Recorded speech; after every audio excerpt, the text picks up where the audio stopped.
Hey guys, what's going on? This is SBC back for my fifth summit, and I've got the next topic. Just real quick before we get into it too much, earlier in the day, for those of you who are listening to this podcast and not here, both Chime and Strider gave a really good talk, but Strider especially knocked it out of the park earlier this morning, and I've gotten a chance to get to know him a little bit over the last three summits. And honestly, he was actually being modest when he was telling his story, because like his plans are so much bigger than he really articulated in the story. But there's also another thing that he didn't tell you guys, is that he's a huge ladies' man.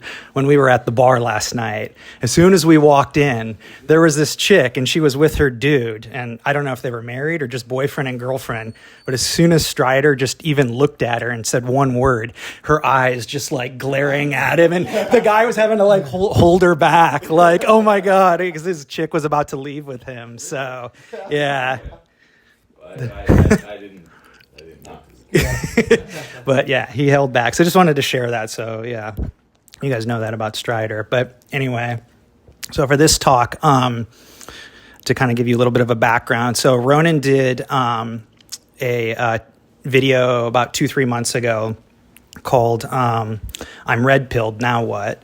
And it was an excellent video, and anybody who hasn't heard it, I would highly recommend you block out the 43 minutes of your day and listen to it, because it's really a great overview of like introducing you to the red pill and teaching you kind of the free man's lifestyle. But towards the end of the video, he referenced a John Mayer song, rocker John Mayer, Why Georgia. The song's called Why Georgia. And the song has kind of MGTOW vibes, because he's talking about going his own way. And then he asks, am I living it right? Yeah. So am I living it right? So that's kind of the theme for this. This is going to be a dialogue for all of us. It's a Q&A. And it's a chance for you to kind of get Ronin Man to clarify any sticking points that you have. Because if you guys made the trip all the way here, especially if you've been to multiple summits, you're probably not just here to complain about the girl that dumped you when you were in the 10th grade. You're probably trying to like actually improve your life instead of just, complain about women. It's a whole process of self-improvement. So if there's any sticking points or things that like aren't clear to you, that's kind of the purpose of this Q&A. It's not just about me rambling on. It's a chance for everybody to ask a question. So I'll start it off. I'll get things going. Sure, what you mean. Yeah, okay. So about 3 months ago, you did a life updates video where you kind of gave an update about a little background on your court case, and then you talked about your health issues. And it was an excellent video. And someone in the comments that watches pretty much all your videos, a guy named Lancaster, he asked a question. He was kind of fearful because he's like, you haven't made a video in a while, Ronin. Are you signing off? And you responded and said, I'm always ready to sign off on anything in life. That's how you retain your power in a situation.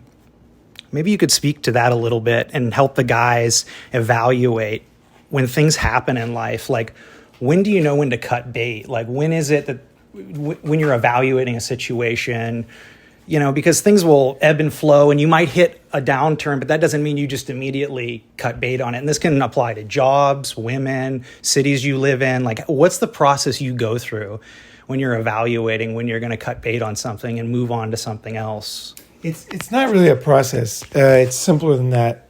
Like, one is just simply preparation, right? And then when you're prepared and you've done the work to be ready, then your gut knows, right? And you can make that move. So like when I was English teaching, I was very into teaching. I was voted best teacher of the year in 2 schools. I was really into it. I really enjoyed it. The girls loved me. The kids loved me. It was great. And I really enjoyed it. I really fucking enjoyed it. Had a great time. That year was great.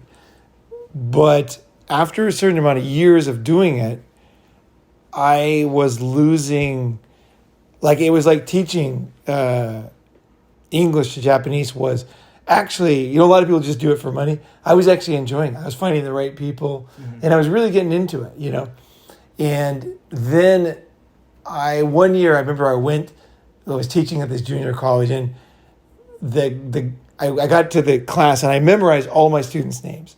There's like over 500 students. So I could see them. My goal was to know their name even if I saw them in Tokyo. Like just in a totally different situation. I'm like, hey, Kumiko, how are you? Or, her name, San, whatever. And so I did that for many years. I'd memorize all the girls' names. And then that year, finally, after I taught for probably 7 years, I went to the first day of class and I looked at all the fucking students, I don't know any of them. And I just thought, I'm just going to memorize the pretty ones this year. And, because the other teachers don't memorize names. Okay. Like, it's not like it's a thing. This was my own thing. But I thought, you know what? If I have a teacher who doesn't know my name, because they were big classes, right? I thought, if I had a teacher who didn't know my name, what the fuck? They don't even know me. What the fuck, right? So I wanted to have an influence like some of my teachers did. Now I think about these teachers, but I had some good teachers. But it's just like, fuck. Like it matters when you're teaching somebody. They're like young, they're doing shit. You can make a difference, right? But I no longer gave a shit because there was just too many to know. I'd kind of been through it. And I was like, I thought, I'm quitting. Fucking out of here. No more. It's because of me. So, and also I had saved a lot of money. So I had money. And also, I think most people, they kind of, almost everybody compromises all the time. I do it as little as I can. So I knew, so then I decided to change. But I think most guys can't do the way I do. So I don't know what to say. I'm not saying you should live this way, but I'm very close to the fucking thing. So if I am ready and I feel it and I just realize it's not going, I'm not the same or they're not the same or whatever the fuck it is, it's just no longer right, then I will just discontinue that, whatever that is, So that's kind of the way I look at things. It's like if it's going good, I'm totally in, you know what I mean? But if it no longer has whatever it had or it's not, you know what I mean? So like when people comment on videos or come to summits and have ideas, like I was talking to, Sky before the summit, and he was saying like, you do this and it was just like, I was like, whoa, because you were looking for something deeper here than most people, right? And you were telling me that. And I was like, wow, I want to go deeper too, And those type of things make a difference.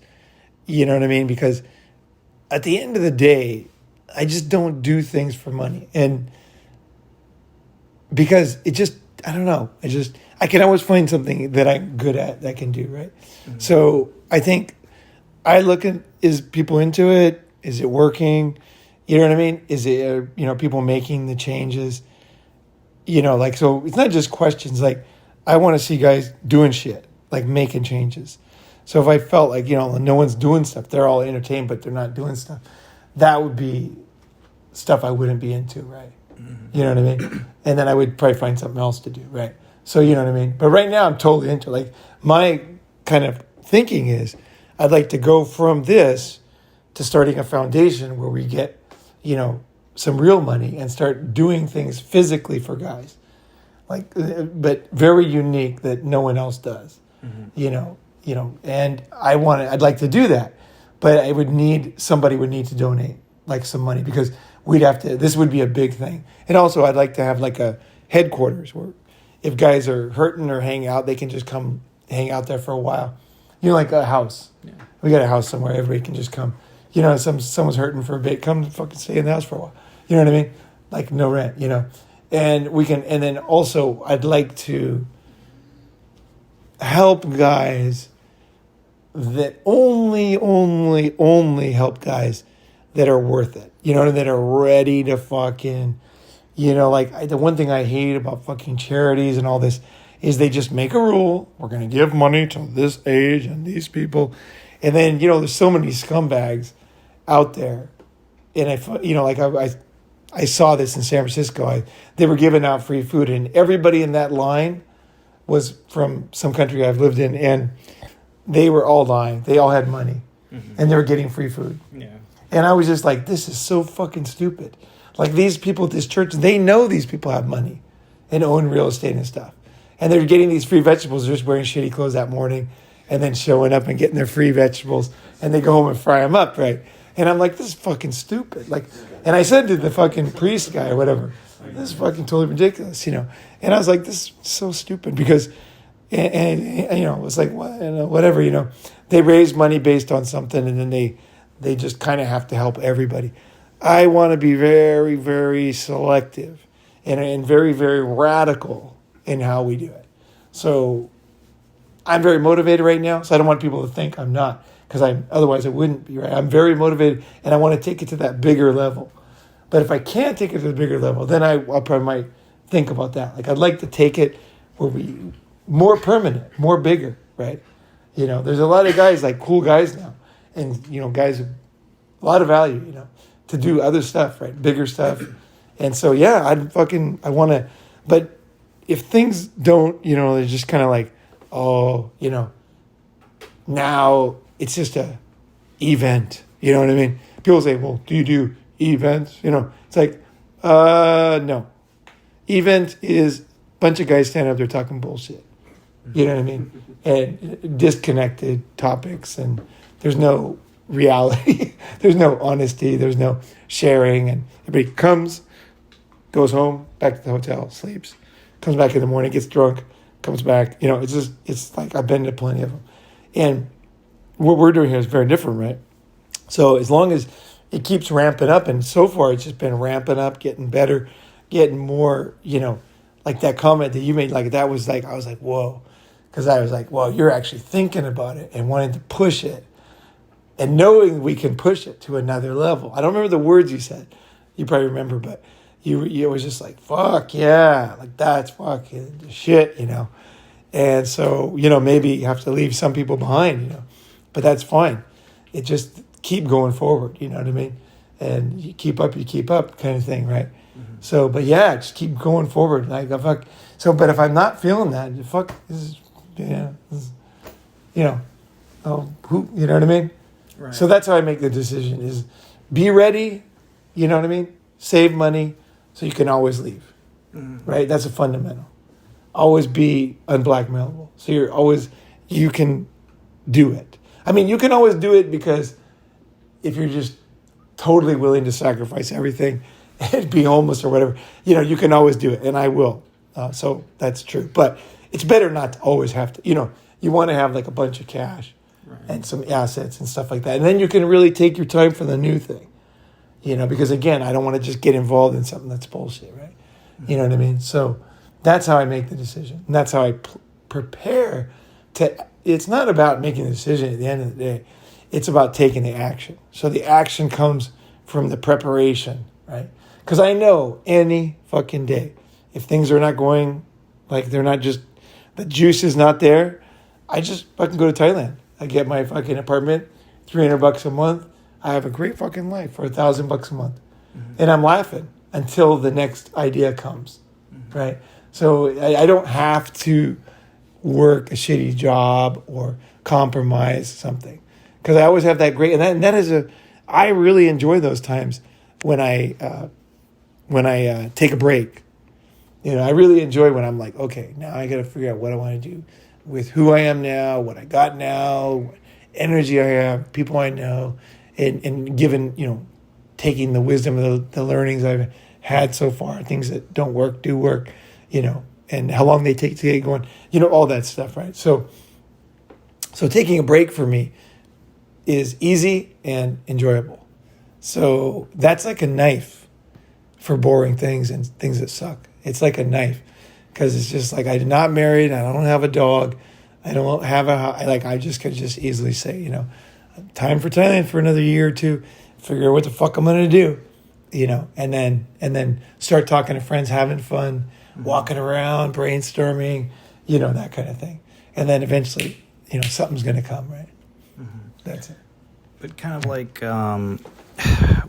how do you like evaluate in terms of like, or maybe tips you can give us? Like, do you go black box and just think it through on your own, or do you kind of put your barometer out there and start asking people like, hey, what do you guys think of this? You can reach out to friends and kind of. Okay, so the way I brainstorm is unique. So I always, whenever I'm thinking of something, I always want to run it by other people because people I trust, like smart people, right? So what I'll usually do is I got two friends, and I'll generally just, any idea I have, whatever the fuck it is, I'm going to start a TV show, Netflix series, whatever the fuck. And I write it down, the idea, and I send it to them. And over the years, they've kind of gotten used to it. And whatever I give them an idea, they're like, they'll read it and they'll be like, have you thought about this? Or what do you feel about that? And they enjoy it. They enjoy getting these things. And then we'll brainstorm and kind of come up with ideas for how it could work, who would have to be involved, how much money. And so I send it to smart guys, like very smart guys that I know me and are trustworthy. Okay? Before you leap in. Yeah, so I'll send it to them. And then if it passes those two guys, then I'll try to send it to maybe a group of 10 people and just kind of see what they say. And then that always is very valuable, the feedback. And then I can kind of, like, a lot of times I'll be like, yeah, I don't want to do this. It wouldn't be the right thing. But it was fun. Because it's always very interesting for me to think of things. So I'm not trying to get a business. I'm just, it's almost like, there's like an idea in here. I got to get it out. And then we got to chop it up and look at it and think about this. And all this is very fun for my brain, And then just to say, bad idea. You know what I mean? Like, that's the thing. When I ask questions like hard, that's what I do to myself. I'm always ready to fucking change. So I'm just like, God, it looks good, but there's this thing that'll kill it. So fuck it, And then I know I'm going to come up with another idea, another fucking thing. And I just, keep doing, and I'm running it by them secretly. Mm-hmm. It's just email. So I'll do like a group email, and then they'll write back. Mm-hmm. And then I'll do calls, and I'll record them. Mm-hmm. So we'll talk, for a couple hours. And they might say, well, you should talk to this kind of guy or whatever. And again, I enjoy it. I enjoy that brainstorming. So, and then I have a record of the recordings. I have the notes, so I can go back and read them and think about it. Because there's a lot of stuff I don't know, or I'm not good at, or I forget, or it's not my expertise, right? Mm-hmm. So you need smart people. And I do the same thing with most things, like that suit for the wedding. I went, I had money. I thought it was money. I'm like, this is pretty close to money, right? Pretty close. It was a little too late for the wedding, but I was like, this is going to be fine. It looks good. It's cheap. It's fucking spot on. It's money. But I thought, well, you know what? I don't trust myself. I'm going to send a picture. So I went to Men's Warehouse. I got the suit. I was surprised to find a good suit there. I looked through everything. I only found one. And so if I would have been a little bit off, I wouldn't have bought anything because there was nothing else. There's only one suit. But it fit me good. And the color, it was money. So then I sent a picture to the same two friends, and I said, what do you think? And then the guy's like, done, money, I go buy it. You know what I mean? So I always kind of like pause, send it to other people, take like as honest a picture as I can. I'm always kind of like bouncing ideas off people, always. People that, they're into it. You know what I mean? Mm-hmm. And then together, the wisdom of the crowd, right? So it helps, And also just pausing, because I wanted to buy the suit right then, right? But I'm like, you know what? I don't need this suit today. It's going to only take a few days to tailor. The wedding's not for, a month. I'm not going to buy it right now. So that's the other thing too, is a little discipline. I don't just jump into things. I'm always going to have a little discipline. I want to buy it. I want to do it, but it's like, no, I can get back here and it's good for me. It's good to have discipline. Mm-hmm. Yeah. Absolutely. But it sounds like the key that makes it all possible is you're basically unblackmailable. You're not tied down to a bunch of shit, so you can. Well, that's true. But the key thing is, I think, this brainstorming with superior guys. You know what I mean? Okay. That's very fucking important. That I trust, because most guys, they come up with an idea, and they're like, I got this secret idea and I don't want anybody to steal it, so I'm not going to tell anybody. Or I have a business. They'll tell you some fucked up story. You're like, what the fuck are you going to do? You know, he's like, well, you sign an NDA. It's like, Jesus Christ. Like, I don't want to fucking, these type of people are useless. Yeah. It's like, ideas are free. I have a lot of ideas. People can steal my, you know what I mean? Like, but what happens is you get good friends and they don't. And they help you. Even if they want to, they won't. Right? You know what I mean? Mm-hmm. So you get friends that it's more, friendship is more important than money, and they're smart. You know, so I'll throw, you know, pretty good ideas to them, right? And, you know, ideas that could be very successful. And I won't do them, you know, if I don't want to do them. And then usually they won't do them either. I can't imagine they would. I mean, if they did, they would definitely ask me. But I think it's kind of sacrosanct. That's my idea. You know what I mean? And they have their idea, and I'll brainstorm with them. And we don't, just like I wouldn't date their ex-girlfriend. Yeah. I'm not going to take their idea. Even if it's great, it's perfect for me, and he tells me to. It's like, nah, I'll come up with something, you know? Okay. So, you know, it's like, it's the culture of smelting some kind of steel or metal or gold or whatever. It's like we're smelting the idea. We're making it more pure to get, you know what I mean? Till I finally have a very pure thing, and then I can look at it, and then I have to decide, do I want to do it? Right? Because that's the other thing. I can do it, a lot of things, but do I really want to do it? What does this mean to my future? Right? Why? You know what I mean? Mm-hmm. So then I think I have to think about that too. So it's like smelting the business idea down, and then based on me, you know, where would I have to live? How would I have, you know, blah, blah, blah, blah. All that, what I have to wear, what I have to, you know.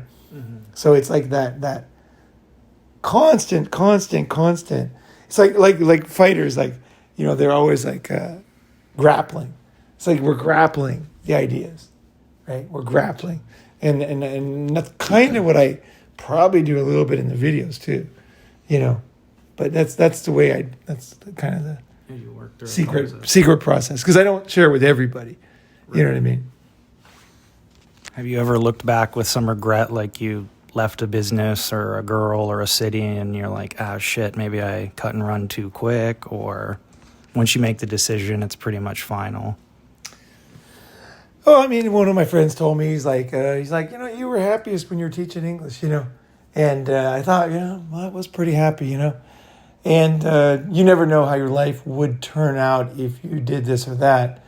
So, I mean, life's just got a million ifs or what ifs and all that. So, I don't know, you know. You never really know the answer anyway, you know. Right. You never know if you would have been happier or more miserable. You know, like, if I would have kept teaching English, I wouldn't know any Chinese. I wouldn't speak Chinese. I wouldn't have had any of that experience. I'd been to China before, but I wouldn't really know China, right? And that knowledge has been very interesting and good for my brain at that age. At 40 years old, you know, you kind of get rigid, you know, and you kind of stick to things you know and stuff. Mm-hmm. I went through myself into fucking knowing nothing, and everything's new and very difficult. And so I think that kept me young. So should I have done it? Should I not? It's not just the business. It's also who I am now. It's not just the assets. Mm-hmm. It's also who am I now? Because I have friends with assets who are, you know, pretty dead inside. You know, it seems to me like if you kept teaching English past that point, those guys they're compromising. Yeah, right. You know, when you're married, you'll do that, right? And you got kids, you know, you fucking, yeah. But for me, no. Okay. So no, I don't regret. I mean, you do have mixed feelings about everything. Mm-hmm. And complex feelings. And you have moments where you're like, that would have been smart, or that was something Warren Buffett would have done, or something, you know. Right. You know, so, but in the end, you can't change it anyway. You know, there's definitely things that I didn't do that I could have done that would have been smart for my career and stuff. And I would have gone back and done them if I could have. Okay. If I could go back, I probably would. But you know what? I might not even do them. I mean, even just like when I got that chance to get into good school, like an MBA. You know, I was never Ivy League guy, but then there was a point in my life where I had that opportunity, and then it was like something I was always jealous of these guys, the Harvard MBAs and stuff. It's like a little bit, you know what I mean? I was always kind of like, they just seemed to, like, their families pushed them into the right schools, and they were just always, life seemed easy, and I was always kind of like, you know, kind of a little bit, you know, and then when I actually had the opportunity, I thought, okay, straight up, now you can be in Harvard MBA, right? What are you going to do? Do you want it? And then I went, at my age, and I thought, wow, I'm actually turning down a Harvard MBA. Like, fuck. I always wanted it, but never really had any serious plan to get it.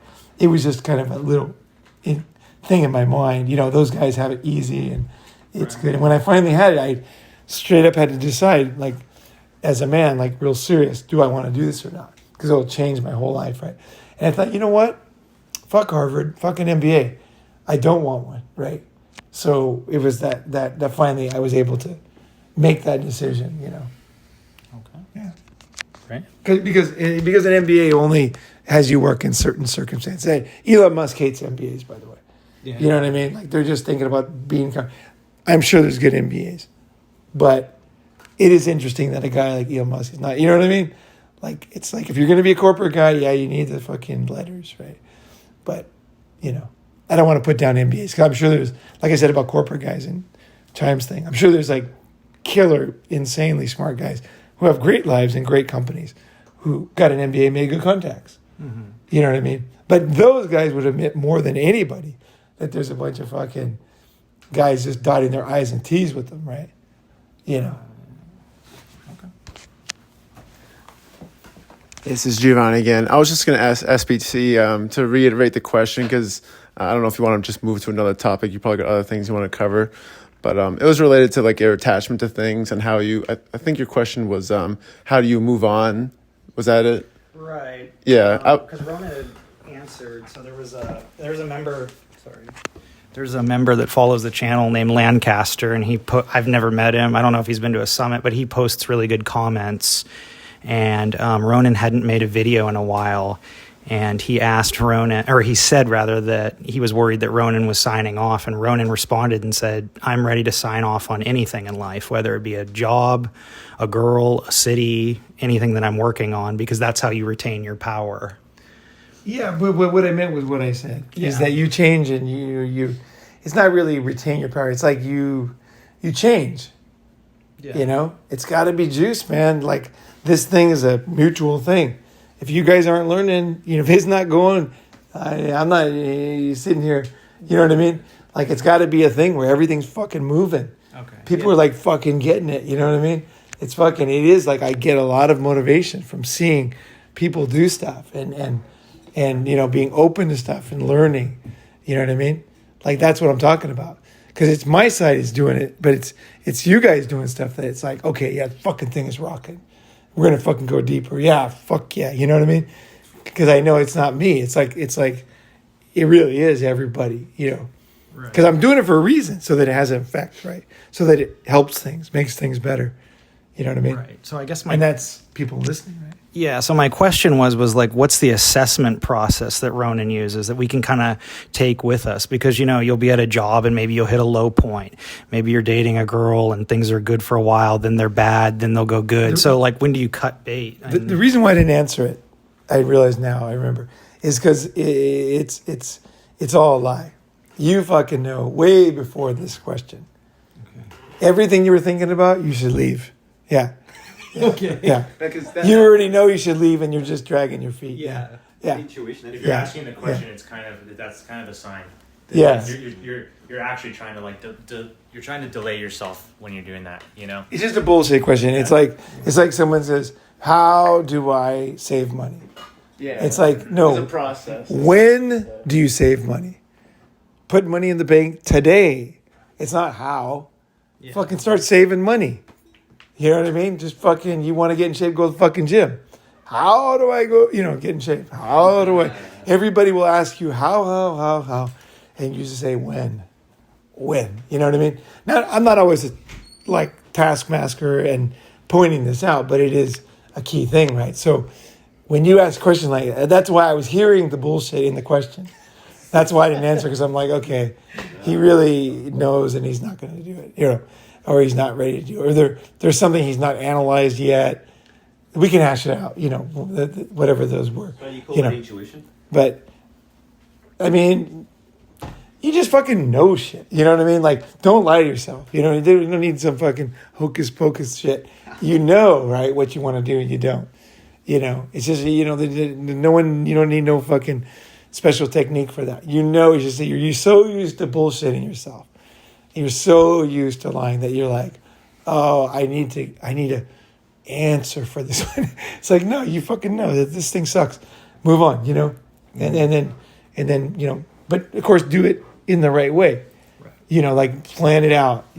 Like the greatest video for this is actually an Unblocked Memo. It's is The Power of Walking Away. I tell you why, how to prepare everything in that one.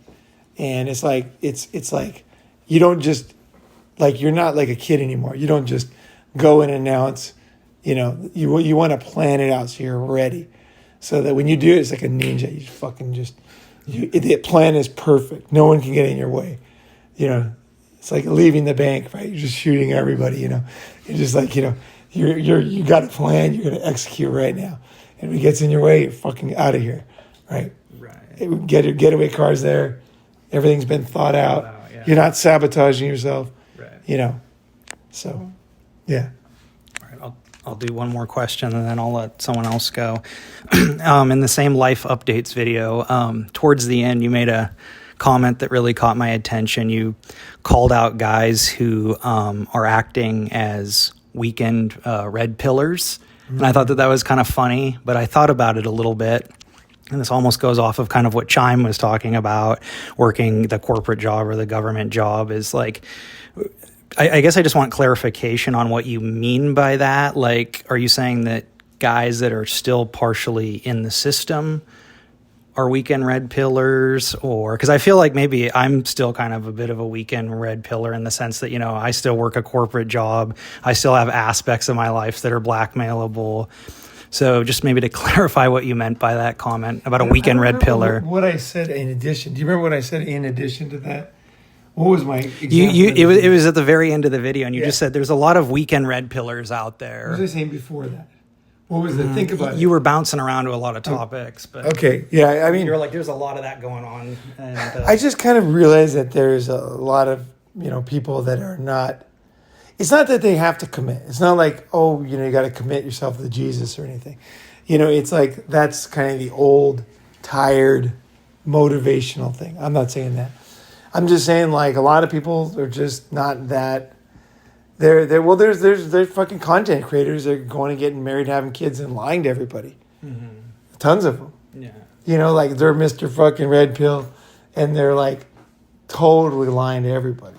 Yeah. You know what I mean? Like, so I know more, and it's like, I don't know. Like, I think that the reason why my videos all contradict myself and all that is because I am trying to find the truth. It's not always so clear, right? So, a lot of people, they start down a wrong road and then they get encouraged to do it. And I won't let people cheer me off the cliff, So that's what happens. You get cheered off the cliff as a content creator. And it's very easy to do because all of a sudden they're like, yeah, that topic, you gotta, and then you're like, that's hardcore, we're gonna fucking double down and be more hardcore, and then you just kind of like, everybody listens to you, like, that's hard, we're gonna, and it's like, it becomes kind of your thing or something, and it's like, it's just not even the way, it's like just childish bullshit. So I think that not being true to yourself, it can happen in many ways, right? That's kind of what I was talking about, I guess, is, they were like not thought it through, not true to themselves, and just like lying. And I mean, when this thing started, everybody was super sincere and awesome and fully into it. And then now you got more, people don't really understand it. They're just kind of, that kind of thing, right? Mm-hmm. So I think I don't remember who. I'm sure I was thinking about a specific person when I said that. So I can't really, because you don't know what's in my brain, so I can't really answer the question. But just don't be bullshit. You know what I mean? Like at the bottom line, like there's so many things like getting cheered off a cliff can make you turn bullshit because you're getting all these accolades for this, and then you're just going, you know what I mean? Like, or you're getting accolades from yourself because you're like so hardcore, or whatever, commenting this way, and so many guys comment like I would never do that. And it's like, these guys, they're full of shit, right? You know what I mean? Mm-hmm. There's no fucking way, right? It's like, it's so easy to write things. It's so easy to, and it's like. They're keyboard red pillars. Keyboard red pillars, yeah. Red Bull Warriors. I'm sure there are those, and it's like, I think we all have, the possibility of this type of stuff. So you have to really like watch yourself. Am I updating everything? I had to make a big decision because when I started this channel, I didn't want to have a kid, right? I was like no interest in having a kid, and then just one day, years later after that, I suddenly realized, talking to my brother, I was like, it wasn't that I didn't want a kid, there was a reason why I wasn't having a kid. Once my brother unlocked that for me, he's like, that's not a very good reason. And I was like, you're fucking right about that. Mm-hmm. And I kind of came in touch. I didn't want to be married. I didn't want to be a slave, but I do like kids. And I did want to, have a kid. It wasn't for a legacy because I made a video about that. And that video is totally true even today, but it was for another reason, other reasons. There's other reasons why I didn't realize there's other reasons why I have kids. I thought everyone was just trying to leave a legacy because I had never wanted a kid. So I thought about it, But once I thought about it, I realized, there's many reasons why you want a kid. So when that happened, the temptation was to never tell you guys, you know what I mean? And just secretly keep it, on the lowdown, because we weren't really doing summits yet, And I remember I was talking to MGTOW 101, Miggy, and then we did an interview at the pool. And in that video, I said that I wanted to have a kid. And I was planning to have a kid. And then he was very cool. We talked about it. And that was a big breakthrough because I was like, okay, everybody's listening based on this thinking. How are they going to react to this? You know what I mean? And at the time, there was a lot of now the community is much more nuanced and sophisticated. Back then, you had a lot of people screaming. And like people were like, oh, fuck your channel, like there was there was tons of stuff. You have a fair few haters. And the thing is, what's that? You have a fair few haters. Oh yeah, for sure. I had haters, yeah. Oh, absolutely. Do you block them? Did you use the block bot? No, I don't. The only ones I block are spam and someone who's talking seriously racist and stuff like that, or violent, like we should do this or whatever. Those ones, they're gone. No. Yeah, those ones are gone. And I actually, if there was no YouTube algorithm, I would probably still get rid of them. I'm not into that. You know what I mean? Like I really am not. It's not for any. I just personally don't really want to attract those type of people. I understand the anger. Don't get me wrong. And I understand a soldier. So it is complicated, but this type of retarded thing I'm not into. So yeah. Where was I right just a second ago? With the baby. So the baby, I realized, I thought, okay, I'm going to be completely honest about this and say that I want to have a kid. And surprising thing was pretty much most people were totally like, oh, okay, that's what he wants. You're going to get it, And I was like, wow. Because I was trying to think, how could I do this out of the box, without, obviously being married and, doing certain things. I didn't want to be a slave, you know what I mean? And all these things but the number one thing is I wanted to have a kid. And I knew I had to have it soon because I'm getting older. I was like 50 something, you can't only have it, you know what I mean? You got to, and I thought, okay, fuck it. Of course I want the perfect situation, but it's like, hey, I'm going to have it. And I'm glad I have a kid, even though I'm not able to meet her. I'm still glad I have a kid. So it was a good decision. it was a good decision to have a kid. And it was also a good decision to share it, because then a lot of people started sharing. Like after I shared that, 2 of my good friends went and had kids. It was pretty funny, because like they never wanted it, but when they heard my logic and everything, they're like, actually, I want to have a kid. And they didn't get married, but they had kids. And it was like pretty funny. I don't know how it's going to work out for them, but just like Chime was talking about business, like certain things you got to kind of go, all in on. And you know what I mean? You only get out of them usually through tragedy or extreme luck or extreme weird circumstance. I ended up not being in that situation out of extremely unusual circumstance. Not my planning, but it's okay too. And I'm glad I got a kid. I don't have to pay any child support. And, it's like, now I'm not saying I wouldn't be very gladly help my daughter. I would be very glad to do it, but I can't actually, my situation.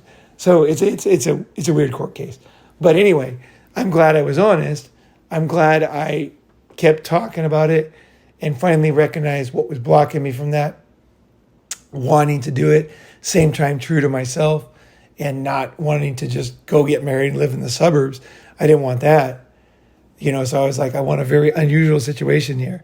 I'm gonna see if I can get it, And so I think that the way your life starts going the wrong way is when you're not, constantly digging into yourself and being honest every day with how you've changed and why you're making these decisions. You're so sure there's a reason, but there might be another reason. And you find that out. And then to be honest with people so people know, okay, here's what I'm thinking, here's where I'm, and then, like the content creator is kind of like you in your life with your friends, So it's like being honest. So that's why I like summits when people are just honest. They're not just, they're telling true things about themselves, And that's what I'd like to hear more out of you. Like more honest, like where the fuck am I? What are my mistakes? That kind of stuff, right? Yeah. And so that's where things can start to change, right? So, because if you don't do that, then people will just assume you're this or that, and you won't be able to work on it, right? So for me too, I wanted to throw it out there, and maybe somebody would have an objection. I would, that would make sense. I was open to whatever. At the same time, I knew what I wanted to do, but if somebody told me something or a better way to do it, I would have listened to it, right? I still wouldn't mind going to Africa, having a kid, and then just sending a little bit of money every month, having a kid in Africa, that's not a bad idea. Daddy once a year, go over there. Yeah, that's a possibility. I've thought about different out-of-the-box solutions to things, so not saying I'm going to do it, but when you're red pill, when you're not, I shouldn't say red pill, this is the wrong term. When you're not conforming to society's expectations, it's very hard to find fucking solutions that actually work. You need smart friends because it's fucking hard. Like society, you can say all the bad things about it, but a lot of things they tell you to do are for your own good. Go to sleep at night. You know what I mean? Mm-hmm. Don't commit crimes. There's, because statistically, if you don't do those things, so it's like, it doesn't fit you perfectly, but society's not like trying to kill you. You know what I mean? Like they have rules, and a lot of those rules were kind of best effort to give a kid a chance, give somebody a chance.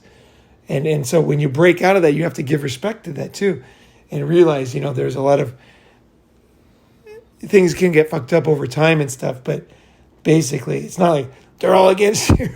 They're all trying to enslave you. It's like that the whole thing's a machine. It's like, no, they're trying to think of the best way. Yeah, I'm sure when you think about policy, right, all these different people, you're trying to think of the best thing for the most amount of people. Sometimes you fuck up, sometimes it's good, but it's not like everybody's fucking evil that makes any decision anywhere. And, your job is to rebel against all those fucking evil people at all times and always go your own way on every topic. It's like, no, it's like sometimes like listening to the wisdom of the crowd is good, right? Sometimes it's correct, right? So yeah, I think I finished that one there. Yeah, that was great. I'm going to open it up to you guys, give you a chance. Anybody have a question for Ronin? I'm not sure how useful this question would be for other people, but I've noticed hung out with you a lot, and I've noticed that you have a lot of charisma. You have a lot of like warmth to you. How would, like, how do I get that? You know what I mean? I want to be I want to have the charisma of someone like George Clooney, or Mr. Rogers, like somebody people can view and instantly connect with and build rapport. Like, how do you, and I don't mean like tips and tricks or stuff like that, but like, how do you, I don't know, what do you think? Let's see. I mean, like Jeffy, he made a series like Charisma Mastery, and I never saw it, but I thought it was pretty funny because he was trying to teach, because I know the guy, and also he's trying to teach charisma, So I thought that's kind of funny, trying to teach charisma, right? So I haven't really thought about it, I saw his program and I thought that's interesting, like trying to teach charisma. So I don't have the steps. I don't really know. I'm sure there's stuff that, could be taught. Sometimes I don't know what I do, so I can't really answer until kind of it's seen, talked about a brainstorm, and people tell me, you do this, you do that, why do you do that? I think I'd be getting into, that kind of thing. Sometimes too, you're born with stuff too. So it's important to know, you can't just suddenly get tall or whatever, So you have to think, okay, you can do stuff, but you always have to think, is it worth the investment? Like I have skills, I'm good at stuff, right? If I work on the things I'm good at, I can go really high, right? So you have to decide too, what part of it is untouchable for you. You have to always kind of think, is this one that's worth working on? Probably charisma, there is probably things, you can do. But you always have to think, like, don't get lost in trying to be like somebody else or trying to gain something that's really difficult, Like Arnold Schwarzenegger, he could never get big calves. Like, he just couldn't do it, He had to inject oil into his calves, vegetable oil, to win those contests, right? Because he just couldn't get calves, right? He tried everything, steroids, everything, and then he just couldn't do it. And I'd need a lot of oil. yeah, that's right. I got chicken legs. Olive oil there. We'll fix you up there. Yeah. You need a big ass? Yeah, get that. So the chicks actually inject oil in their ass, right? So, yeah. So, I don't know the answer to that one. I guess there probably is stuff I'd have to think. That one I'd have to think about. And the fact that I'm saying it's like a kind of inborn means that I don't know what I'm talking about yet. You know what I mean? Because it's probably not inborn. It's probably something you could learn. But Do you think that I could? I think you could, actually. I kind of have that instinct that you could. But, I don't know what it is that you would do. I don't see why anybody couldn't learn to be more charismatic. No, but he's not talking about more. He's not talking about some half-ass thing. He's saying to be charismatic. Like really change. Yeah. That's what he's saying. I know what he's saying. Yeah. He's not saying like, and the thing is too, like, it's a lie. It's like you tell her, you can be a little better in English or something. It's like, we don't want that. We either want to be good at stuff or cut it out. I had an English student, right? And she came up to me just as I was quitting and going to headhunting. Mrs. Higuchi, very nice person. And she said to me in Japanese, she said, how do I improve my English? And I looked at her and I was thinking, and all of a sudden it just came to me. I said, you know what? I said, you've studied English. She was like probably 55, 60, your whole life. 12 years in school. And now, and your English is terrible. I said, you're not good at English. I said, but you're an awesome person, I said, you should study something else, like cooking or flowers or whatever it is that you want to study. And she had money, and she looked at me, she was blown away. And I think she cried. She was so happy. She was like, it's like a burden off her fucking back. She's like, oh my God, trudging all these years. She's like, fuck English. It never worked for her. And so she was able to turn. Sometimes you're trying so hard, you're just like, it's this trudge and it's not working. And you're just like, but I have to do it. I have to. I don't know what it was in her mind there, but she was so happy. She'd tell me about our new classes. She was all fired up. Nice. What was their new subject? I think it was flower arranging, actually. Yeah. Nice. Japanese ikebana. Could Nice. you pronounce in English at all? Dude, when she came and asked me this question, I said, "How are you?" And she goes, "How are you?" So that answers your question. After studying for 40 years. Right. Yeah. Oh, right. Yeah. How are you? How are you? Yeah, yeah. You asked how can I be more charismatic, and I was walking with you yesterday. You were talking to Bang. You had this like little skit, and I thought it was like so fluent and like natural sounding. Like I was thinking this guy could be like a stand-up comedian, and then yeah, and I was like. So if you want to be more charismatic, I would say play off what you're strong at. And I thought that was really a strong skill you had. And, if you do go down that route, you would obviously surround yourself with people who, probably talk to you after your show. But I would say try to focus on what you're already good at. And then, because you can't do everything in life. There's always something you're good at. So I think, does that help you at all? Does that kind of... I'm not interested in whether or not I'm good at charisma. What I want to do is get good at it. And so... In relationships, right? Not on the stage, right? Not on a stage. Okay. No, in relationships with people. If I see somebody on the street and I'm interested in hanging out with them, I want to be able to quickly go up to them, show warmth, build rapport with them, find out, be able to express who I am very quickly and read who they are very quickly so I can tell if I can connect with this person, if this person would be a really good friend to have, right? It's because there's valuable people out there. And 2 or 3 years ago, I couldn't tell what anybody was like. But now I can start to tell. And if I can express who I am very quickly, I can find those people, like coming to these events. I've met some people that I'm very similar to or that compliment me very well. And that's enriched my life a lot. So that's what I want to keep doing. But, whether or not I'm good at it or not, it's what I want to do, right? And so, I've gotten better at it than I was before, right? But I want to take it to the very top, right?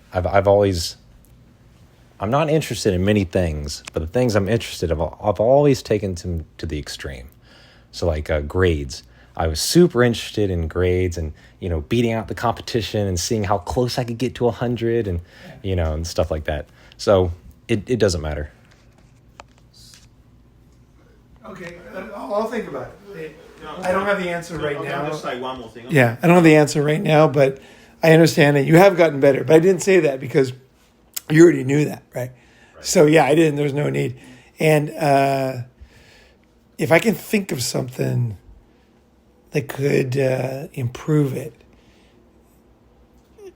it might be something about relaxing, but and be more, in the moment with people, and that helps to, people think charisma is like bursting out ideas or jokes or something. It's like charisma is what you're talking about. Okay, whatever is that ability to attract people, and that comes from listening. Yes. Mostly comes from listening and being aware, being part of things, being welcome to things. But you're welcome because you're part of it. You're listening. You're like someone at a table, dinner table. They keep talking about what they want to talk about. No one else is talking about that, but they keep everything they say is not whatever he's talking about. And that is a person not welcome in group conversations, right? So somebody who's welcome is somebody who listens, and then kind of gets the vibe of what's going on. And they're not trying to prove anything. They're not trying to, they're not no axe to grind. They're just listening to things and they're thinking, what can I add to this? And they maybe nothing or maybe something, but they're aware of what's going on and they are very welcome in any conversation. And so I think that is something that is very good for whatever you call charisma, but that allows you to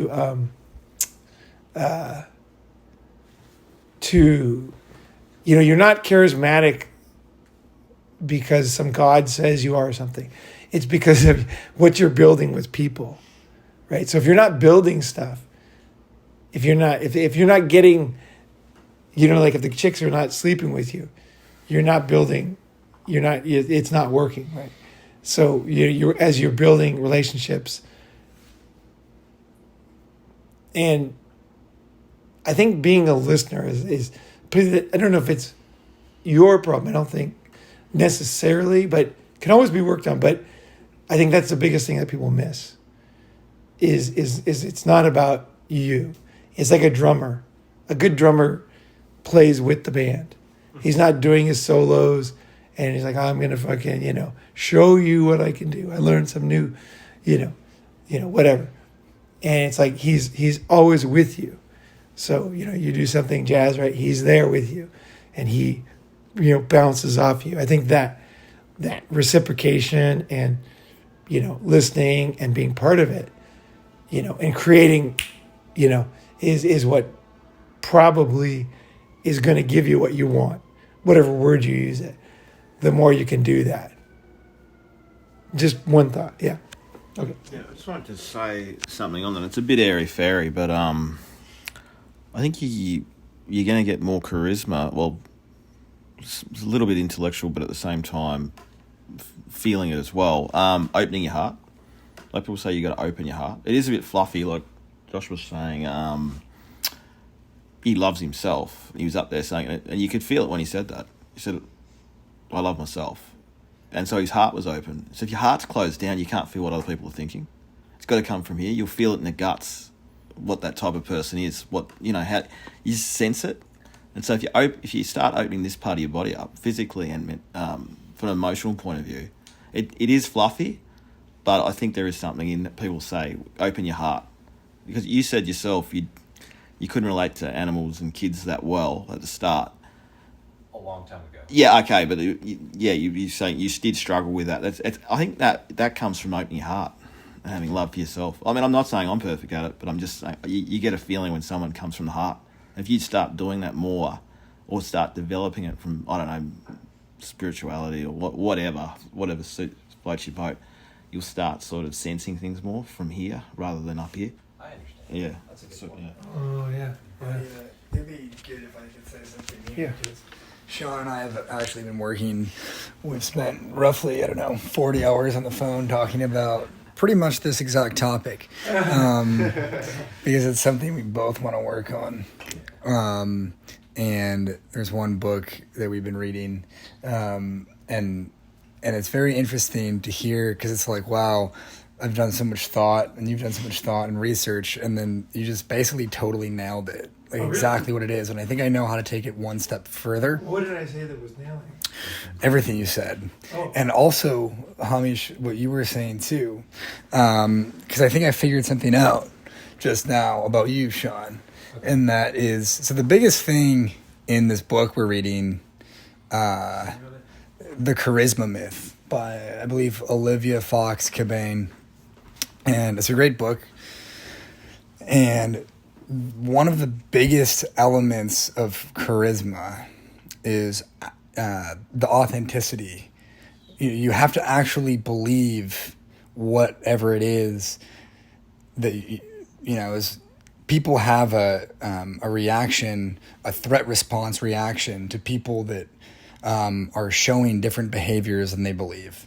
They've tested it, and it's fact. So you can't just be like, okay, well, I'm going to learn this behavior that shows that I'm warm and caring when you're not actually. And I realize that sometimes, like, you don't actually care. And I don't mean that in a bad way at all, but, like, you have to be honest with yourself about some things. Like, if you don't actually give a shit. And that could be a self-defense mechanism, because one of the things that we've been talking about for you, also for me, is this concept of the golf swing. Right. Paul's a master at this. A golf swing is an interesting thing because when you try and force it or make it fast, the ball goes nowhere. When you slow it down, and it was unbelievable when I learned this for the first time, because it was like, I thought it was like literally slow motion. I thought the ball was literally going to go like 15 feet. And it was like, just flies. I was like, wow. I was like jokingly doing it so slow. Because the guy's like, you gotta go slower. You gotta go slower. And I'm like, okay, you want me to go really slow? I'll show you how nothing happens. I'll show you. And then I'm like, oh, he just showed me. Like, he completely showed me. Right. And I think one of the things about that is that you're moving a lot of parts of your body very fast. Still. Yeah. And like, when you're listening to people, I tried it actually, because like a lot of times, like Paul will do this, and it's like he's kind of like there and arms hanging down, almost like leaning forward a little bit, and there's no fidgety motions. There's no, all these other fidgety motions are you, your brain being slightly uncomfortable, and then doing stuff that it's like, well, I can't fully be present, so I'm going to be doing something with my hands or something with whatever. And then people realize that, and you're trying to be fully present, but then there's this little discomfort, and that's manifesting in these little movements, motions, etc. It's not the movements, it's what's behind it. Exactly. Yeah. Because there's a lack of being fully present, and then it's like you have to fill that in with something, and you're like, part of your brain is present, and then part of your brain is like doing this other thing. It's like a kid with a blanket. It's like they comfort themselves by sucking the thumb, or like, holding the blanket or the teddy bear or something like that. So I think if you could really just, like, for one, like, actually 100% believe, like, actually give a fuck. Like, Josh is very good at this. This is like, you can tell he actually cares about you as a person. And I know you do. Like, I know you care about me as a person. Right. I know you do. And I know you have a very good heart. But I think in certain situations, maybe it's like you're worried about like how to think about what to do instead of just doing. Right, like believing, like, just like, if you can be there and just like, I'm gonna relax, like SBC is talking, and I'm gonna be there, and I'm not gonna move my hands. I'm not gonna focus on any movements in my body. There aren't gonna be any. I'm not gonna nod my head, and then he's gonna say whatever he's gonna say, and then when he's totally done, I'm gonna be like, 1 1,000, 2 1,000. And then, like, maybe say something. And I just really think, like, I almost think that you should, like, maybe try tying your hands behind your back or something. It's so hard. It's really hard. It's a really hard exercise. I can't sit still. Like, it's sometimes it's about being distracted, and sometimes it's about, I certainly don't want to, like, people will say things sometimes that I know are incorrect, and I used to correct people. Obviously that's wrong. And then I switched. I was like, okay, I'll just go, oh yeah, oh, that's cool. And then Gabe was like, hey Sean, sometimes he goes, hey Sean, he was saying last night, he was like, don't do that, because people will say something that is like completely retarded, and then you'll go, oh yeah, that's interesting. And then I'm looking at you like, what are you, stupid? Like, like, I can tell you're lying, and that makes me not trust you, right? So that's true. I need a better way to handle that. It's so difficult not to move. Oh my God. You learned one thing, and now you're just learning another. Right. Yeah, you learned that. Right. That is valuable. It's valuable getting to it. Just kind of say, oh, that's, give people respect. It's difficult. It's good to do that, and you're doing that now. Because I don't want to make them feel now bad. It's like, yeah. How do you give respect and also offer criticism or corrections? I don't. Now you're looking for more nuance. Yeah. A more sophisticated, personality. Because I really don't want to make them feel like, I really feel bad about correcting people. I don't want to do it, but they are wrong. I mean, This is a quick question. Just a quick question. Why do you want to correct them? Oh, it's just a tick I used to have. I don't want to correct people now. Now I never give advice. I never do anything. People say like, oh yeah, blah, blah. And I go, wow, that's crazy, dude. And that's it. And I never, I have no, I noticed it was a tick because I was like, I don't care if they screw up, or I don't care if they make some bad decision and screw up something. Like, it's not worth me correcting them, and then I'm making them feel bad, and then I'm just doing some dumb tick. And what do I know anyway? I'm wrong about shit all the time. Okay. You know, who am I to correct somebody? I think you're kind of thinking about factual stuff too.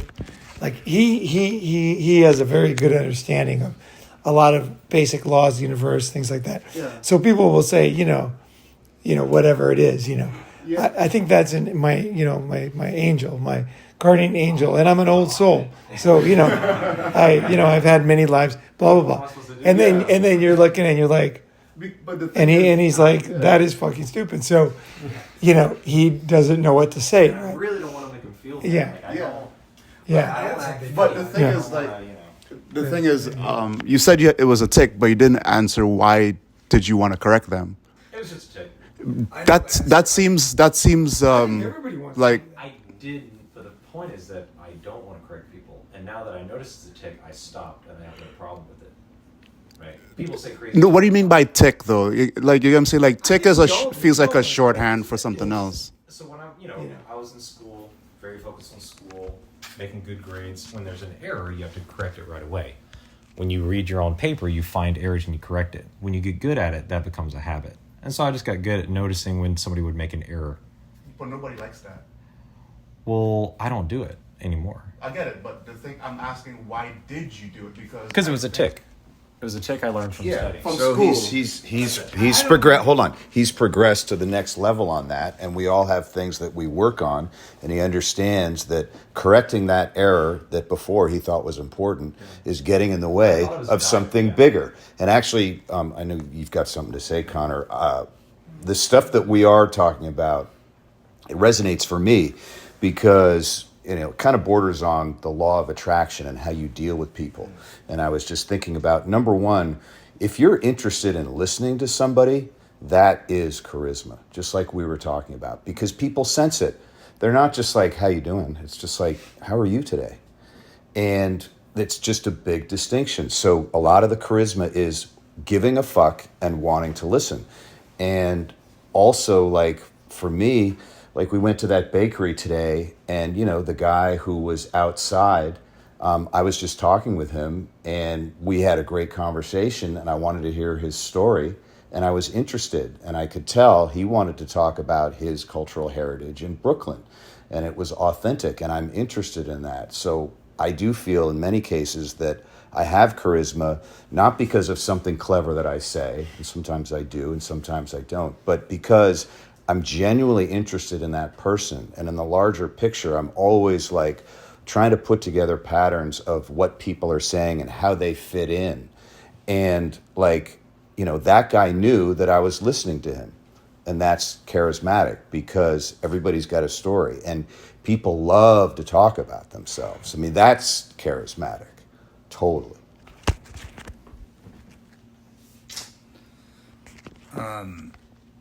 In relation to what AJ was saying, and this, I think this will elucidate it for you, and I think it'll help you, Sean, because sometimes people get involved with, and I would think particularly people with very high levels of like IQ.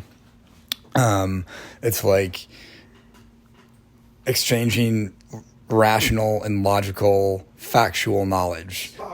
And it's like, yeah, question and then answer. But for most people, like that logical element of things is only a fraction of what they really care about communicating. So you don't need to feel compelled to respond. Like you can be like, well, this person, it's like you're learning, like somebody's communicating with you and you're learning. It's like, okay, they said a bunch of things that are factually wrong. But then what are the other things that they're saying? Because you can be like, well, you could focus and be like on the 12% of the communication that's factually incorrect and be like, this needs to be corrected. Or you can be like, they're using a certain tone. They seem to be this type of person. You can be like, instead of being like, well, you're wrong about, the capital of, Eritrea is actually Asmara or some fucking bullshit. Or you could be like, it seems like you're the type of person that's really interested in human geography. So it's not like, I think you were caught up in this trap of how do you make conversation? It's just only logical next steps. But it's not. You just take whatever the fuck you want. You can be like, elephant. Or you do whatever you just create. It's like, that's, you know what I mean? And it's a social IQ, right? As opposed to a logical IQ. It's all right. Because, it's like, your math test, it's all logical. You get the answer right or you get it wrong. You write a paper and there's there's no formula and it's a different thing. And you're talking with people and you're developing your social IQ and you're reading signs. And when you recognize those things, people can recognize sometimes that you see those things. So the social IQ is an important aspect. Yeah. Because I like what you said, because it made me think it's getting caught up on the nuances of what they're saying, but you're missing the meaning. So like sometimes people will say things and certain parts of it, like they might pronounce something wrong or they might spell something wrong, but I'll just correct it in my mind to get at what are they trying to tell me. So I don't care. I'll throw out what inaccuracies they'll have in what they say, and I'll try to get a picture of what they're actually trying to tell me. I understand the solution to this now. I know. Yeah. I would also just say sometimes people, they're just trying to say something to keep the conversation going. So focusing on keeping the conversation going rather than correcting it and disrupting the flow is important. I agree with Connor. The problem was that I was focused on the error. How do I avoid thinking about the error?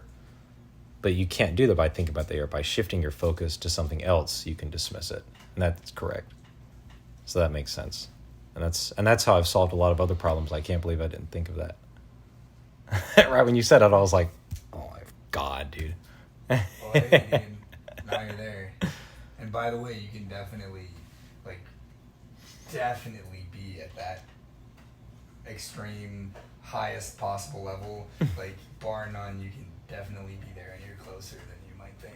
By the way, I don't have a listening problem. Like I learned that very early, and I'm very good at listening to people. And in fact, actually, that's the reason that I talk a lot less at these, is because I'm just listening to other people, because I know what I think.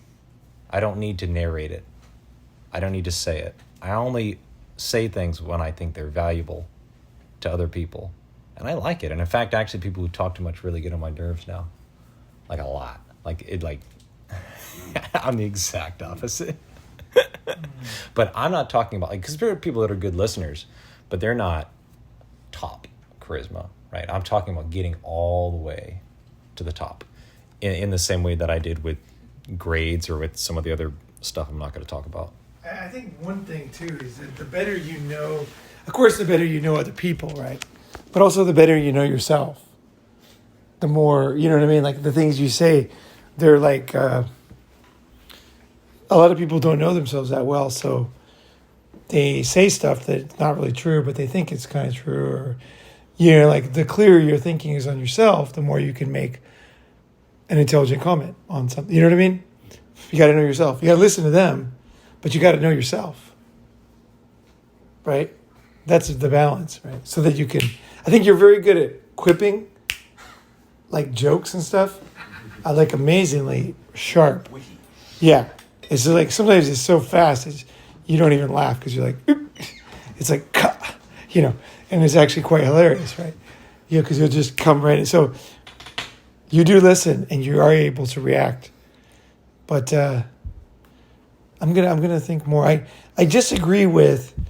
I think what Dale was talking about was being a good conversationalist, not charisma. Being a good conversationalist and having charisma, two different things. They are. Yeah. So I don't think. Granted. Yeah. Like it's they both have their place, right? They're both skills, right? But they're different, right? So yeah, there's it's a good one. Let's keep because obviously it's valuable, right? Because charisma is very attractive. I don't you know. want it for any specific reason. I just want it because I'm interested in it. Yeah, Just like with grades, I didn't score high grades to get into some Ivy League college. I went to the closest college that I could drive to. just to do. Yeah. I did it just because I wanted to stomp everybody else out. Okay. It was for fun. And also, I wanted to know how close I could get. I said, if I was in college, could I make a perfect score? You know, could I not get a single problem wrong on this? What's the highest score I could theoretically get at this? And how close could I get to that level? Yeah. Right. So for me, it's I'm interested in things for the sake of doing it. as an end in themselves. Yeah. Right. I don't even date. I'm not interested in pickup at all. I'm not interested in running businesses or making a bunch of money, all this other stuff that a lot of other guys are. I'm only interested in like philosophy and learning ideas and developing a skill just to have it. Yeah. And, it's something I'm interested in. So that's what I'm going to be doing for the next couple of years. Okay, that's good to clarify that because usually most people have something they want to get, right? Yeah, they want to get something. But when you just want to become something, it is a better motivation, actually, to actually get it. You know what I mean? Because you get it, and then it's going to have a life of its own, whatever skill it is. Yeah. It'll just, you let it free, and it'll fucking do shit. So then you'll get the benefits of that, right? So yeah, it's actually a better motivation. But it'll come anyway, Just a quick. whatever comes with it. Sorry. Yeah. Just a quick thing. You talking about being a conversationalist, Dalen. Is it the do you want to be a better conversationalist, but you're looking at it as charisma? No. Okay. Just want to. Yeah. Okay. Yeah, Leo Lowndes has a good book that's on my hard drive. It's How to Talk to Anybody. It's like conversation. It's good. Yeah. Yeah. She's quite good. She's quite, yeah. She's great. Oh, Yeah. I watched all of them. All right, let's see. So, anything else? Is it we finito here? All right. Thanks for listening. Eh? Nice.